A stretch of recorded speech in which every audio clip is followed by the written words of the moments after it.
Hello everyone. Electronics के previous video में हमने ऑसिलेटर्स या फिर स्पेशल काइंड ऑफ ऑसिलेटर्स या फिर सम स्पेशल ऑसिलेटर्स के बारे में पढ़ना स्टार्ट किया था। उसके अंदर हमने सबसे पहला ऑसिलेटर पढ़ा था हार्टले ऑसिलेटर। बहुत ही डिटेल में मैंने इसको एक्सप्लेन किया था। ये हमारा हार्टले ऑसिलेटर का मेन सर्किट होता है और इसी को हमने एक डिटेल्ड सर्किट के फॉर्म में ये वाला डायग्राम बनाया था। ठीक है, इसके अंदर मैंने आपको ये बताया था कि यहाँ पर वोल्टेज डिवाइडर बायस या फिर सेल्फ बायसिंग वाले सिस्टम को यूज़ किया जाता है और दूसरी बात कॉमन एमीटर वाले ट्रांजिस्टर को यूज़ किया जाता है। इसमें एक कैपेसिटर होता है CB जो कि ब्लॉकिंग कैपेसिटर होता है और ये होता है CE जो कि बाईपास कैपेसिटर होता है। इन सब का क्या क्या काम है और एक ये रेडियो फ्रीक्वेंसी चौक कॉइल होती है। इन सब का क्या क्या काम है ये मैं बहुत डिटेल में हमारे पिछले वाले वीडियो में समझा चुकी हूँ। उसके अलावा जो हमारा मेन ऑसिलेटिंग सर्किट या जो मेन टैंक सर्किट होता है वो हमारा 3 एलिमेंट से मिलकर के बना होता है, जिसमें हमारे पास 2 तो होते हैं इंडक्टर और एक होता है कैपेसिटर। ठीक है, यहाँ पर हमारे पास 2 कॉइल होती है और एक होता है हमारा कैपेसिटर। तो ये था हमारा हार्टले ऑसिलेटर का सेटअप। ठीक है, तो सबसे पहले यहाँ से इस पर इनपुट कराया जाता है। इसका जो हमारा एम्पलीफायर है, हम जो यूज़ कर रहे हैं ट्रांजिस्टर, उससे यहाँ पर टैंक सर्किट में इनपुट कराया जाता है और इसका कुछ हिस्सा लेकर के वापस से हमारे ट्रांजिस्टर के ऊपर फीडबैक कराया जाता है। ठीक है, तो इस तरह से हमारा ये जो हार्टले ऑसिलेटर होता है ये इसका कंस्ट्रक्शन है। अब हम पढ़ेंगे नेक्स्ट 2 टाइप के ऑसिलेटर और हम पढ़ेंगे 2 स्पेशल ऑसिलेटर्स। पहला है हमारा कॉलपिट्स ऑसिलेटर जिसका सर्किट मैंने यहाँ पर बनाया है और तीसरे नंबर पे जो है वो है हमारा RC फेज शिफ्ट ऑसिलेटर जिसका डायग्राम मैंने यहाँ पर ड्रॉ किया है। अब जो हमने हार्टले ऑसिलेटर पढ़ा था ना और कॉलपिट्स ऑसिलेटर जो है ये दोनों बिल्कुल एग्जैक्टली सेम टू सेम होते हैं। यहाँ पर भी अगर हम देखें तो हमने वोल्टेज डिवाइडर बायसिंग को यूज़ किया हुआ है। यहाँ पर R1, R2 और RE 3 हमारे पास रेजिस्टेंसेस हैं। ठीक है, और हमने यहाँ पर कॉमन एमीटर वाला ट्रांजिस्टर लगाया हुआ है बिल्कुल उसी की तरह। एक रेडियो फ्रीक्वेंसी चौक कॉइल है जैसी हमने वहाँ से लगाई थी। ये है हमारा एक्सटर्नल इनपुट देंगे हम यहाँ से VCC के फॉर्म में। यहाँ पर हमारा एक कैपेसिटर लगा हुआ है CB और यहाँ पर दूसरा कैपेसिटर है CE। ये है हमारा ब्लॉकिंग कैपेसिटर और ये है हमारा बाईपास कैपेसिटर। ठीक है, और यहाँ पर इसको हमने एमीटर को क्या कर दिया, कॉमन करके ग्राउंड कर दिया है। ठीक है, तो ये वाला सर्किट तो हार्टले ऑसिलेटर और कॉलपिट्स ऑसिलेटर में बिल्कुल सेम टू सेम होता है। फ़र्क जो आता है वो होता है हमारे टैंक सर्किट या फिर ऑसिलेटिंग सर्किट में। जो हमारा हार्टले वाला ऑसिलेटर था यहाँ हमने देखा 2 इंडक्टर और एक कैपेसिटर होता था। इस वाले सर्किट में हमने बनाया अच्छे से 2 इंडक्टर और एक कैपेसिटर। कॉलपिट्स ऑसिलेटर में सिर्फ एक चीज़ का फ़र्क होता है, यहाँ पर हमारे पास है 2 कैपेसिटर और एक इंडक्टर। ठीक है, इसमें सिर्फ और सिर्फ इतना सा फ़र्क होता है कि इसका टैंक सर्किट अलग होता है। यहाँ पर हमारे पास 2 कैपेसिटर होते हैं और एक होता है हमारा इंडक्टर। ठीक है, ये भी बिल्कुल उसी तरह से काम करता है। सबसे पहले हम यहाँ पर VCC देते हैं। ठीक है ना, तो ये जो रेडियो फ्रीक्वेंसी चौक कॉइल होती है ये बहुत हाई रेजिस्टेंस को प्रोड्यूस करती है, तो ये यहाँ से AC करंट को पास नहीं होने देती। तो इस वाली लाइन से आगे सिर्फ DC करंट जा पाएगा। हमें क्या करना होता है, इधर वाले सर्किट पर तो सिर्फ AC को रखना है और यहाँ हमें DC वाले को भेजना है। ठीक है, तो इस चीज़ को हम ध्यान में रखते हैं। तो अगर यहाँ से कोई करंट जा भी पाएगी तो वो सिर्फ DC करंट होगी, AC करंट इस चौक कॉइल की वजह से आगे नहीं जा पाएगी। दूसरी बात, ठीक है, जब हम VCC लगाते हैं तो उसके पास 2 रास्ते हैं, या तो वो इधर से ट्रांजिस्टर में एंटर करे या वो इधर की तरफ आए, लेकिन यहाँ हाई रेजिस्टेंस होने की वजह से इस रास्ते वो आ नहीं पाती, तो यहाँ से होते हुए वो हमारी ट्रांजिस्टर के अंदर एंटर करती है।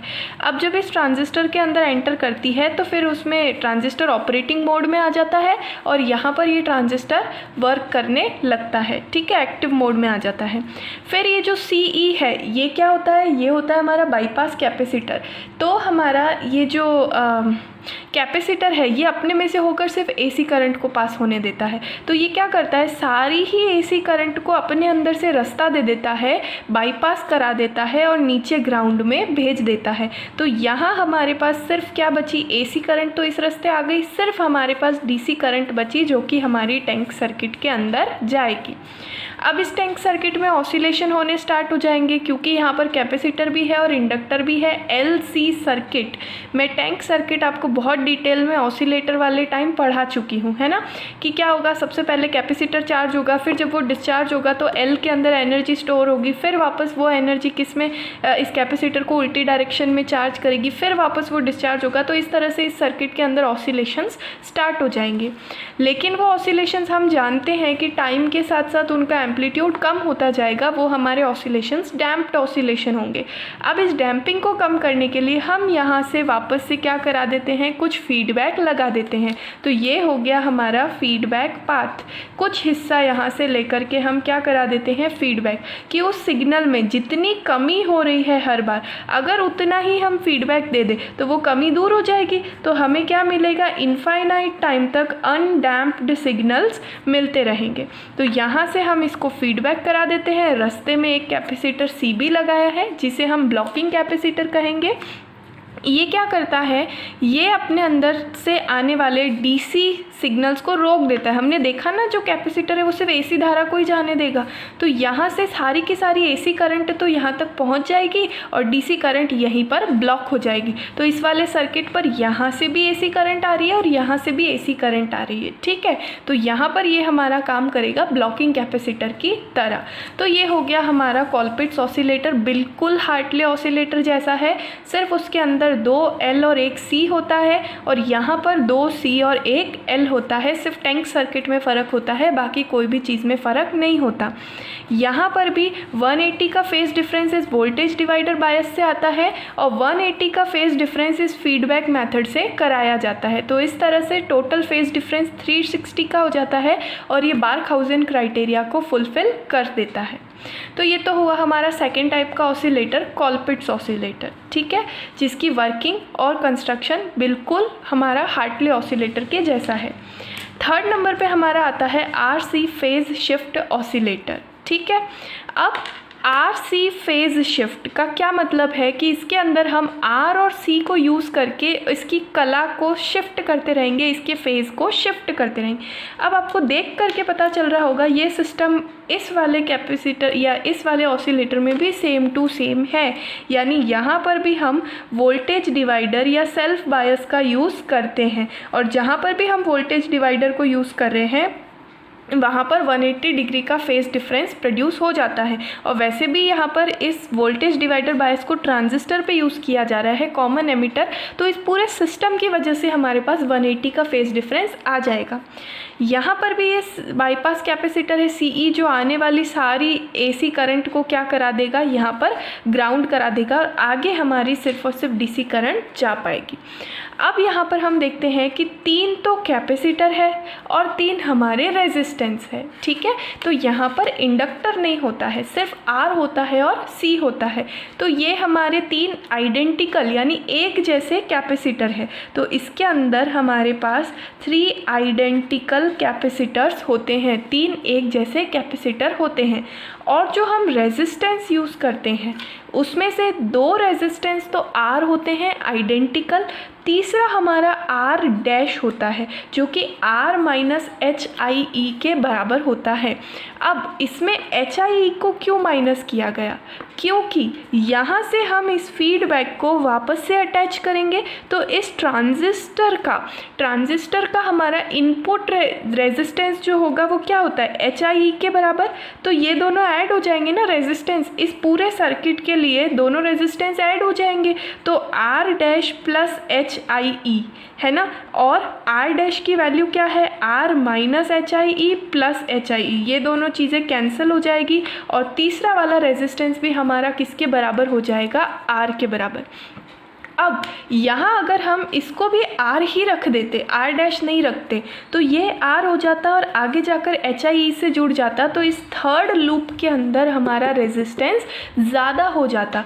लेकिन हमें तीनों लूप के अंदर रेजिस्टेंस बराबरी का चाहिए, इस वजह से हमने क्या किया, इस रेजिस्टेंस को पहले से ही थोड़ा कम रखा। तो जब इसके अंदर ये वाला इनपुट रेजिस्टेंस ऐड हो जाएगा तो इसकी वैल्यू बाकी दोनों रेजिस्टेंस के बराबर हो जाएगी। ठीक है, अब इसको हम RC फेज़ शिफ्ट ऑसिलेटर क्यों कहते हैं? पहली बात, यहाँ पर 180 का फेज़ डिफरेंस इस वाले सर्किट की वजह से प्रोड्यूस होता है, और ये जो 3 RC सर्किट है, इन तीनों को यूज़ करके 60 डिग्री का फेज़ शिफ्ट पैदा किया जाता है और फिर उसे यहाँ पर फीडबैक कराया जाता है। तो 180 का यहाँ हो गया प्लस 60 ये तीनों भी मिलकर के क्या हो गए 180 डिग्री। तो यहाँ पर जब इसको वापस से फीडबैक कराएंगे तो 180 प्लस 60 प्लस 60 प्लस 60 कुल मिला करके कितना हो जाएगा 360 का फेज़ शिफ्ट यहाँ पर पैदा हो जाएगा।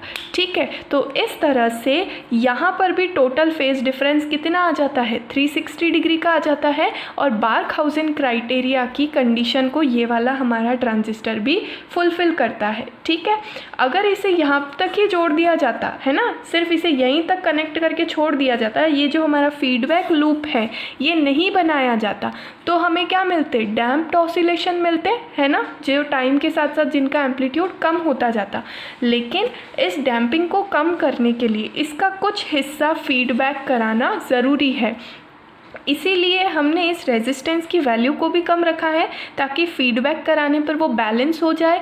और दूसरी बात, जब हम इसको फीडबैक कराएं तो 60 प्लस 60, वरना एक से भी काम चल जाता हमारा C और R, लेकिन 3 लगाने का रीज़न यही है कि एक RC सर्किट से हमको 60 का ही फेज शिफ्ट मिलता है।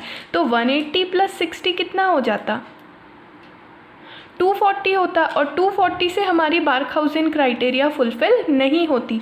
इसी वजह से हमको 2 लूप को और एक्सटेंड करना पड़ा कि यहाँ पर 2 लूप और लगा करके हमको 360 का फेज़ शिफ्ट मिल जाए, है ना। तो पहली बात तो यहाँ पर 3 लूप लगाने की वजह से बार्कहाउज़ेन क्राइटेरिया फुलफ़िल हो जाएगा, हमारा टोटल फेज़ शिफ्ट 360 का हो जाएगा, और ये जो रेजिस्टेंस है R' वो भी यहाँ पर आकर के बैलेंस हो जाए। इस तरह से हमने इस चीज़ को अरेंज किया है। तो ये होता है हमारा RC फेज़ शिफ्ट ऑसिलेटर।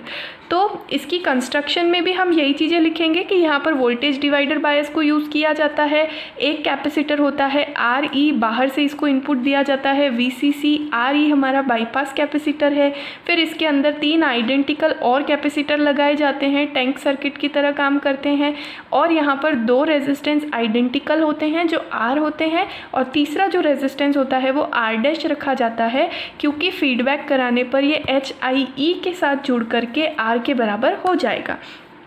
यहाँ पर जो वोल्टेज डिवाइडर बायसिंग है उसकी वजह से हमें क्या मिलता है 180 का फेज शिफ्ट मिलता है, और आगे जो हम 3 सर्किट लगाते हैं उनसे 60 का फेज शिफ्ट होकर के टोटल फेज शिफ्ट 360 हो जाता है। और इसका कुछ हिस्सा हम क्या करा देते हैं, फीडबैक करा देते हैं, जिससे डैम्पिंग भी कम हो जाती है, और अब हमें बाहर से कोई भी इनपुट देने की ज़रूरत नहीं पड़ती है। ये अपने खुद के ही फीडबैक को लेकर के आगे से आगे काम करता रहता है। तो इस तरह से हमारा ये जो ऑसिलेटर होता है ये सेल्फ एक्साइटेड ऑसिलेटर होता है, बार्कहाउज़ेन क्राइटेरिया के अकॉर्डिंग उसकी दोनों कंडीशंस को फुलफ़िल करता है। ठीक है, तो इस तरह से हमने 3 ऑसिलेटर्स को पढ़ा। एक हमने देखा था हार्टले ऑसिलेटर, दूसरा हमने पढ़ा कॉलपिट्स ऑसिलेटर जो बिल्कुल हार्टले जैसा होता है, सिर्फ उसके टैंक सर्किट में फ़र्क है, और तीसरा हमने देखा RC फेज शिफ्ट ऑसिलेटर जिसके अंदर ये ट्रांजिस्टर वाला जो हिस्सा होता है ये दोनों की तरह होता है, लेकिन इसके भी टैंक सर्किट में हल्का सा फ़र्क होता है। तो हमने इन तीनों ऑसिलेटर्स की कंस्ट्रक्शन और वर्किंग कंप्लीट कर ली। I hope you all understand.